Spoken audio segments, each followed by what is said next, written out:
Picture this: a peaceful valley in what is now southern Germany, around 7,000 years ago. A cluster of wooden huts sits beside a gentle river, smoke curling from cooking fires. Men, women, and children go about their daily lives, grinding grain, shaping flint, mending nets. But one morning, the horizon carries a whisper of smoke that does not come from hearth fires. And within days, that valley becomes a massacre site, littered with hacked bones and shattered skulls. You might assume that war is as old as humanity itself, a primal instinct wired into our DNA. But what if the evidence tells a very different story? What if ancient humans lived for tens of thousands of years without organized conflict? What if war is not a curse we inherited from our caveman ancestors, but a recent invention? That is the question that haunts archaeologists and anthropologists today. Did ancient humans have wars? And the answer, when you dig into the bones and the burial sites in the rock art, is far stranger than you imagine. Let me take you back to the very beginning. For over 90% of human history, our ancestors lived in small, mobile bands of hunter-gatherers. These were people who owned almost nothing, just the tools they could carry, the knowledge in their heads, and the bonds of family and friendship. They had no permanent settlements, no stored food surpluses, no hierarchies of chiefs or kings. And according to a growing body of evidence, they had no war. Not because they were peaceful angels, but because the conditions for organized violence simply did not exist. Think about it. War requires planning, coordination, and logistics. It requires weapons designed specifically to kill other humans, not just animals. It requires a concept of territory, of property, of us versus them on a large scale. And for the vast majority of human existence, none of those things were present. The earliest unambiguous evidence of organized warfare dates back only about 13,000 years, a blink of an eye in evolutionary terms. Before that, what we find are isolated acts of violence, but nothing resembling battles, armies, or systematic slaughter. Let me give you a concrete example. In the 1960s, archaeologist John Mulvaney excavated a site called Cow Swamp in southeastern Australia. He found dozens of skeletons dating back around 10,000 years. Some of these skeletons had stone spear points embedded in their bones. One skull showed a fatal blow to the temple. But here is the crucial detail. These were not mass graves. They were individual burials, with signs of ritual care, ochre sprinkled on the bodies, grave goods placed beside them. This suggests that these were not casualties of war, but victims of sporadic, personal feuds. Compare that to the mass grave at Talheim in Germany, dating to around 7,000 years ago. There, archaeologists found 34 bodies, mostly women and children, dumped unceremoniously into a pit. Many have been killed with stone axes or arrows. This was not a feud. This was a massacre, and it coincides with the arrival of farming in Europe. That is no coincidence. So let me ask you directly, what changed when humans started farming? Everything. Farming allowed people to settle down in one place, to build permanent houses, to store grain for the winter. But it also created something entirely new: surplus. For the first time, a community could produce more food than it needed to survive. And surplus is a magnet for conflict. If your neighbor has a barn full of grain and you are hungry, you can either trade with them or you can take it by force. Farming also created property, land that was cleared, planted, and claimed, land that could be defended, land that could be stolen. And with permanent settlements came population density. Instead of a band of 30 people, you now had villages of hundreds. Instead of knowing everyone you ever met, you now face strangers. And strangers, in the human mind, are often threats. This is where the evidence gets really fascinating. Look at the archaeological record of the Natufian culture in the Levant around 12,000 years ago. These were some of the first people to settle down and build permanent villages. They had stone houses, grinding stones for grain, and elaborate burials. But they also had something else: a dramatic increase in violent deaths. Skeletons from this period show a spike in injuries consistent with interpersonal violence. perifractures on the forearms, arrow wounds, blunt force trauma to the skull. And yet, even here, the violence was small-scale. It was not war. It was a lethal brawl, a revenge killing, a raid for cattle or women. The first true war, organized, large-scale, with clear military tactics, appears much later. The oldest known battlefield is at a site called Jebel Sahaba in Sudan, dating to around 13,000 years ago. There, archaeologists found a mass grave containing the remains of at least 60 people, many with stone projectile points embedded in their bones. Some skeletons had multiple wounds, suggesting they were shot from a distance and then finished off at close range. This was not a random skirmish. This was a planned attack, likely between two rival groups competing for resources along the Nile. But even this is debated. Some researchers argue that Jebel Sahaba represents a series of violent encounters over generations, not a single battle. Now, let me take you to a completely different part of the world, the Americas. For decades, the dominant narrative was that Native Americans were inherently peaceful before European contact. But that is a myth, and a harmful one. The reality is that warfare existed in the Americas long before Columbus arrived. The evidence is written in the bones. At the site of Crow Creek in South Dakota, dating to around 1,400 years ago, archaeologists uncovered a mass grave containing over 500 bodies. These were men, women, and children, all killed in a single attack. Many had their hands and feet cut off. Some had their scalps removed. This was genocide, plain and simple, and it was carried out by other Native Americans, not Europeans. But here is the twist. This kind of warfare was not constant. It was episodic, driven by specific pressures like drought, resource scarcity, or population growth. For long stretches, these same groups lived in peace. So what does all this tell us about human nature? Are we naturally warlike or naturally peaceful? The answer is neither. We are both. Humans have an incredible capacity for cooperation and empathy, but also for violence and cruelty. The key is context. When resources are abundant and populations are small, violence is rare. When resources are scarce and populations are large, violence spikes. This is not a moral failing. It is a biological and ecological reality, and it is a pattern we see across the animal kingdom.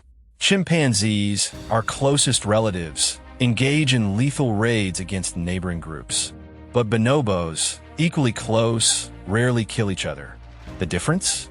Bonobos live in environments with abundant food and low competition.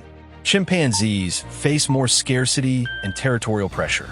Human warfare follows the same logic. Let me give you another example from prehistory. In the 1926, archaeologists excavated a site called Yulo in Germany, dating to around 4,600 years ago. They found a mass grave containing 13 individuals, including 4 children and several adults. The bodies showed signs of violent death: smashed skulls, cut marks on the vertebrae, arrow wounds. But here is what made this site extraordinary. DNA analysis revealed that the individuals were buried in family groups: a mother and her 2 children, a father and a son. They had been killed together, then carefully arranged in death, their hands touching. This was not just a massacre. It was a massacre of families, probably carried out by a rival group during a raid. And it happened at the dawn of the Bronze Age, when metal weapons were first becoming common. The introduction of bronze axes and swords made warfare more deadly, but it did not create war. War already existed. It just became more efficient. Now, let me challenge a popular idea: the notion that ancient humans were noble savages living in harmony with nature and each other. This is a romantic fantasy, and it is not supported by the evidence. Hunter-gatherers were not pacifists. They fought, they killed, and they died for violence. But the scale and frequency of that violence were dramatically lower than what we see in agricultural societies. A study published in the journal Nature in 2000 analyzed the remains of over 2,000 prehistoric individuals from Europe. The researchers found that in hunter-gatherer populations, about 2% of deaths were due to violence. In early farming communities, that number jumped to 10%, And in some Bronze Age societies, it reached 20%. That is 1 in 5 people dying of violent death. Compare that to modern rates of violent death, which in most countries are below 1%. We live in the safest era in human history. But that safety is fragile, and it depends on the very institutions, states, laws, economies that we often take for granted. Let me take you to a place that shatters another myth: the island of Crete, home of the Minoan civilization. For decades, archaeologists described the Minoans as a peaceful, matriarchal society that loved art and nature and had no fortifications. Their palaces had no walls. Their art showed no scenes of war. They seemed to be the exception to the rule. But recent excavations have changed that picture. At the site of Knossos, evidence of violent destruction has been found, including burned buildings and scattered human remains. And on the nearby island of Santorini, the volcanic eruption that destroyed the Minoan civilization may have been accompanied by invasions. The truth is, even the most peaceful societies had their moments of violence. War is not a constant. It is a variable. So how do we define war? This is where things get tricky. If you define war as any act of violence between two groups, then war is as old as our species. But most scholars use a stricter definition.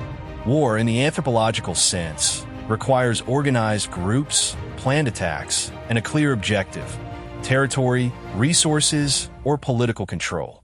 By that definition, the first true wars appear around 12 to 13,000 years ago in the Neolithic period, and they explode in frequency and scale with the rise of the first states about 5,000 years ago.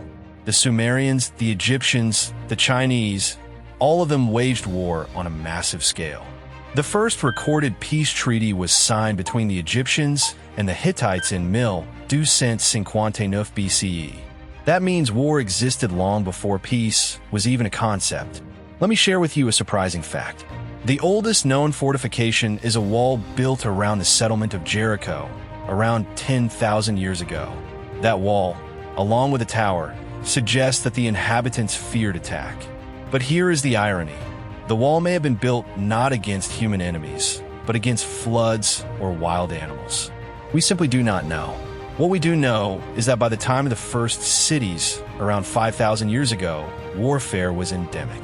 The city of Uruk in Mesopotamia had defensive walls over 10 meters high. The earliest known depiction of a battle is a carved stone monument from Egypt, dating to around 3,400 years ago. It shows the pharaoh Narmer smashing his enemies with a mace. This is propaganda, but it is also evidence that war was already a central part of political life. Now, let me address the elephant in the room. What about the Neanderthals? Did they have war? The evidence is thin. Neanderthal skeletons show signs of healed injuries, some of which could have come from interpersonal violence.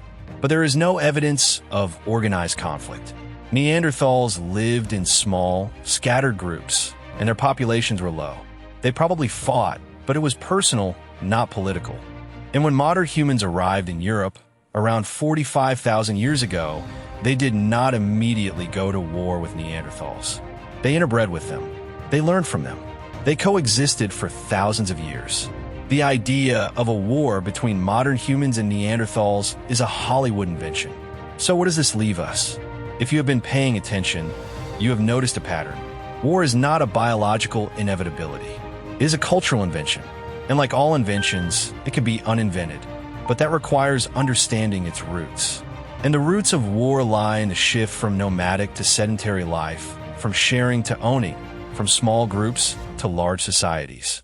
The psychologist Steven Pinker has argued that the rise of the state actually reduced violence in the long run by establishing a monopoly on force and creating systems of law.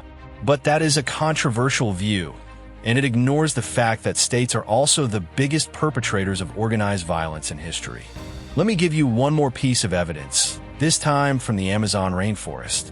In 1966, anthropologist Napoleon Chagnon studied the Yanomami people, who were often described as the fierce people. Chagnon reported that about 30% of Yanomami men died in warfare. But later researchers challenged this. arguing that Chagnon exaggerated the violence and misinterpreted the data. The truth is that the Yanomami, like all humans, have a complex relationship with violence. They raid each other, they take revenge, they kill. But they also have elaborate rituals of peacemaking. They are not inherently warlike. They respond to their environment.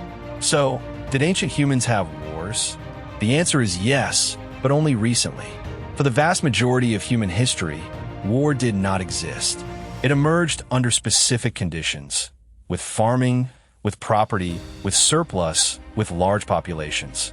And it evolved over time, from raids to battles to full-scale genocide. But here is the hopeful part. If war is a cultural invention, it can be replaced by other cultural inventions. We have already seen declines in violence in many parts of the world. The 20th century, despite its horrors, saw a dramatic drop in the percentage of people dying from war. We are not doomed to repeat the mistakes of our ancestors. We can choose peace, but that choice requires awareness. It requires understanding that war is not in our blood. It is in our history, and history can be rewritten. Before we wrap up, I want to leave you with a thought experiment. Imagine a time traveler from 40,000 years ago, a hunter-gatherer, transported to a modern battlefield. They would not understand what they were seeing. They would see tens of thousands of strangers organized into ranks, carrying weapons designed only to kill other humans. They would hear commands shouted in languages they did not know. They would see flags and uniforms and tactics, and they would be terrified, not because they were peaceful, but because they had never encountered anything like this. War, in the modern sense, would be incomprehensible to them. And that is the most important lesson of all. War is not natural. It is learned. And what can be learned can be unlearned. If you made it this far, you clearly care about understanding the deep story of humanity. If you care about where we came from, you care about where we are going. The evidence we have explored together shows that early human life was not a constant state of war. It was a delicate balance of cooperation, conflict, and survival. Our ancestors fought, yes, but they also traded, shared knowledge, and formed bonds across vast distances. The first wars, when they did emerge, were likely small skirmishes over resources or revenge, not organized campaigns. They were personal, immediate, and rarely aimed at total annihilation. The real shift came with agriculture, property, and hierarchy. Once we could own land and store surplus, the stakes of conflict changed forever. War became a tool for power, not just a reaction to threat. But even then, it was not inevitable. Many ancient societies chose diplomacy over violence for centuries. They built walls, not to attack, but to protect. They created rituals to resolve disputes without bloodshed. The idea that humans are naturally warlike is a myth we have inherited from a violent few. The majority of our deep past was spent in small bands where killing was costly and rare. So when you look at the news today, remember this. The wars we see are not echoes of our primal nature. They are inventions of complex civilizations. And inventions can be redesigned. We have the power to write a different future, one where conflict is resolved not with swords, but with words. Thank you for walking this journey with me through the shadows of our past. But let us linger in that quiet truth for a moment longer. Our ancestors were not born with swords in their hands and rage in their hearts.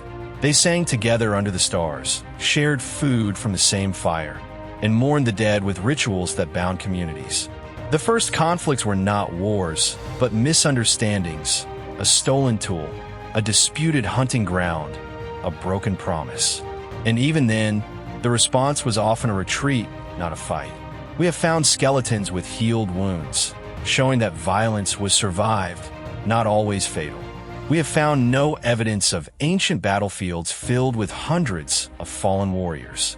The idea of mass slaughter is a recent invention, a luxury of surplus and organization. Think of the tribes of the Amazon, the highlands of New Guinea, or the plains of Africa before colonization. They had words for peace, for truce, for shared territory. They had ceremonies where enemies became friends through marriage or trade. War was a last resort, not a first instinct. The archaeological record whispers this to us, if we care to listen. The bones of our ancestors tell stories of cooperation, not just conflict. They show us that empathy and negotiation are as old as our species. The tools we use to hunt also became tools to build homes and carve art. The same hands that could throw a spear could also weave a basket or paint a cave wall. We are not prisoners of a violent past. We are creators of a future that can choose otherwise.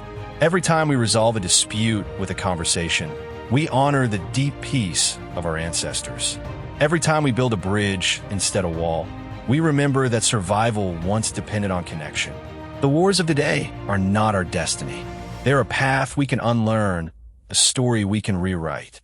So let us walk away from the shadows and into the light of possibility. If you enjoyed this journey through our deep history, consider subscribing for more stories that challenge everything you thought you knew about being human.